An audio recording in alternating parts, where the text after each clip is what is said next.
Hello and welcome to another video review. This is Ironstorm, also known as World War Zero for PC and PlayStation 2. This is a first-person shooter by 4X Studios and originally published by Dreamcatcher Interactive. And it was later remade as World War Zero, which was the PlayStation 2 version. It also got ported to Windows, and it's kind of a weird game. It has a very cool premise, the idea being that World War I never ended. So it's one of those alternate history games that we oddly enough don't see all that much of in video games. And so that's kind of a cool concept, and they could do quite a lot with that, right? Well, the game wasn't very well received at the time due to the massive amount of technical problems that it had, as well as some other issues that I'll get more into when I get further into this review. But there were also quite a lot of people who praised this thing to a fairly high degree. And so the question really becomes, how is this thing in actuality? Well, as far as the presentation goes, it leaves a lot to be desired. Okay, I'm being charitable. It's pretty terrible. The graphics in particular are awful, partly because of the emphasis on the brown and gray and realistic art style, as well as just not being very high quality in general. Even for 2002, this did not look very good. You have a lot of very muddy, blurry textures. You have modeling that's often rather jagged. You have animations in particular that are downright atrocious across the board, where in first person, your character's just kind of waving his hands around when reloading weapons. You don't ever see him remove magazines or insert new magazines or anything like that. He just waves his hands around the weapon and it just magically reloads. People don't move like people. They move like these very stiff, almost wooden replicas of people that just have no natural flow whatsoever. They're very awkward and floaty. In fact, a lot of the time they do float around, and they'll twist in very odd directions, and you wouldn't expect people to move that way. It ends up taking you out of the experience very, very easily. And when you've got a distinct lack of special effects where explosions are just these tiny particles that pop up out of nowhere and give no indication of the actual blast radius of, say, a grenade or something like that, it ends up just completely taking you out of the experience. And the sound design doesn't fare much better. When you don't have stock sounds literally placed in the game, the weapon sounds are very weak and lack a lot of oomph.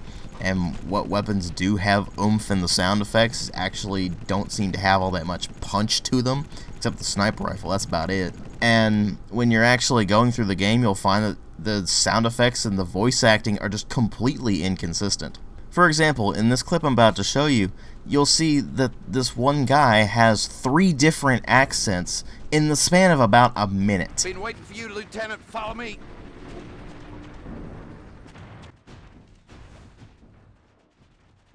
There are 2 hidden down there that haven't seen us. Take out those snipers.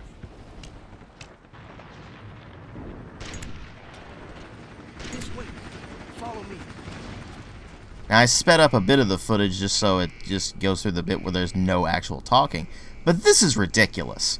Luckily, the voice acting isn't quite as bad as the other stuff here, but it's just uninspired. It feels like these people are just reading their lines. They're not actually getting into the material. And you'll find that lines get reused quite a lot in this game, with the same voices, repeating them over and over again. And you just realize that they took a few recordings and just placed them in various points throughout the game and kind of hoped you wouldn't notice. And then there's the music, or lack thereof. Really, there's basically no music in this game, or at least I can't tell if there is any, because this game is notorious for having massive amounts of sound glitches. And it's not just limited to sound glitches, you'll see visual glitches all the time too.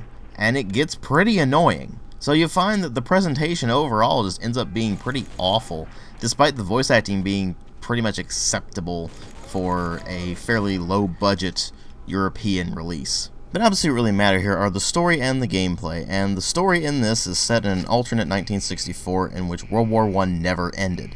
So the idea is that the Allies, or the United States of Western Europe, which is basically the US plus all of the Western European nations that fought in World War I, are locked in this kind of deadlock war with the Russo-Mongolian Empire.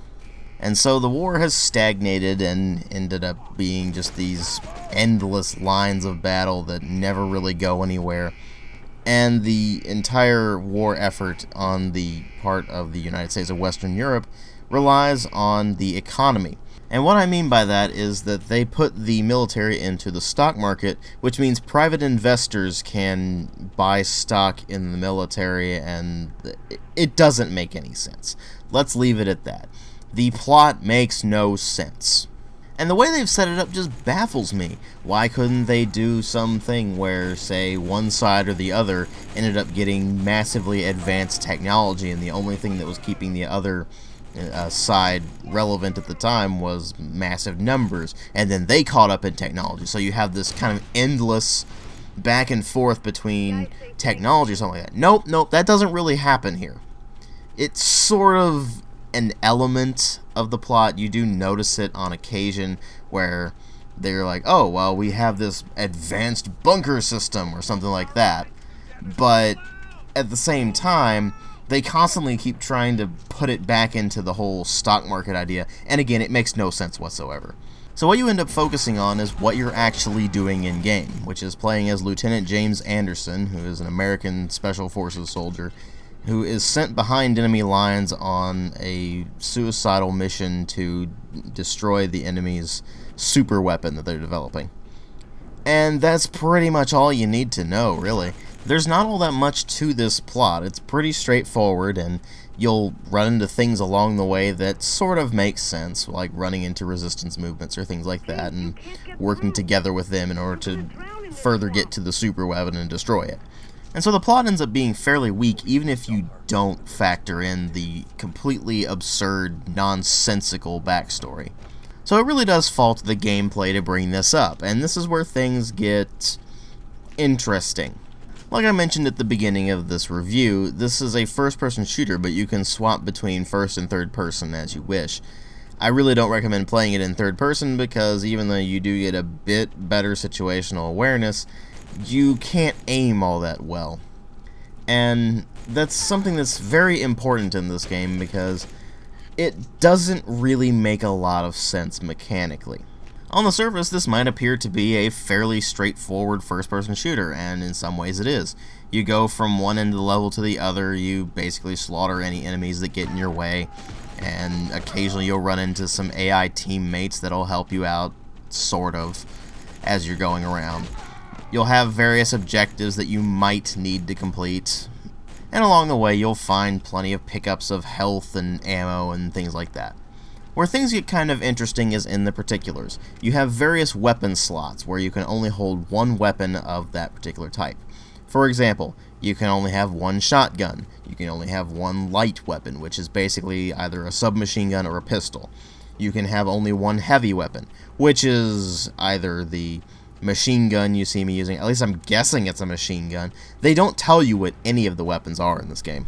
So it's kind of hard to tell for sure what any of the weapons actually are, other than how they behave. Which is to say that you see me using the, I guess it's a machine gun, but it's really kind of a mix between a machine gun and an assault rifle, but I'm not really sure. It doesn't make a whole lot of sense, but it functions kind of like an assault rifle, so I guess I'll treat it like that. But the heavy weapon slot would be for that, or for the, I guess it's kind of like an FG-42 paratrooper rifle, at least it seems like that's what they were going for with it, or the rocket launcher, or things like that.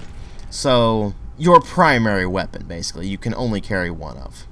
You also have a slot specifically for sniper rifles, as well as a slot for your melee weapon, which is basically a mixture of a machete and a trench knife, and slots for various types of grenades. Now, as you switch between these, you will notice that your character actually puts the weapon up and pulls the other one out, which is kind of cool until you realize how annoying it gets, because you have to select the weapon and then click the fire button in order to actually be able to whip the weapon out. And so this costs time, and it can get kind of annoying when you're in a firefight, say, and you run out of ammo and you need to swap weapons. Well, it may be just as fast to reload unless you don't have any ammo, in which case, well, you're screwed. And in a lot of instances, you're having to actually drop certain weapons in order to pick up other ones. For example, certain parts of the game will have you go up against vehicles, like helicopters or tanks or things of that nature, and only rocket launchers can damage those. Of course, this can be particularly problematic when you're talking about, say, the helicopter, in which case the rockets move way too slowly. You cannot hit the thing with them, unless you somehow have magical accuracy, because it will basically just move out of the way of the rocket before it comes anywhere near where the helicopter actually is. So you end up having these situations where you just get mowed down constantly by the vehicles. Tanks are easier to deal with because they're on the ground, but at the same time, they still get rather annoying because not only are you dealing with a tank, you're going to be dealing with infantry as well. And so you're down one weapon because you have to have that rocket launcher with you. Now, more often than not, it'll give you a rocket launcher in that immediate area, so you at least can swap over to it. But again, you have to drop your primary weapon to be able to do that. And so those situations actually end up being very frustrating. And that's not the only thing that ends up being frustrating in this game. All of the weapon handling is terrible across the board. Basically, the only way to tell if you're actually doing damage to an enemy is if they actually fall over and die.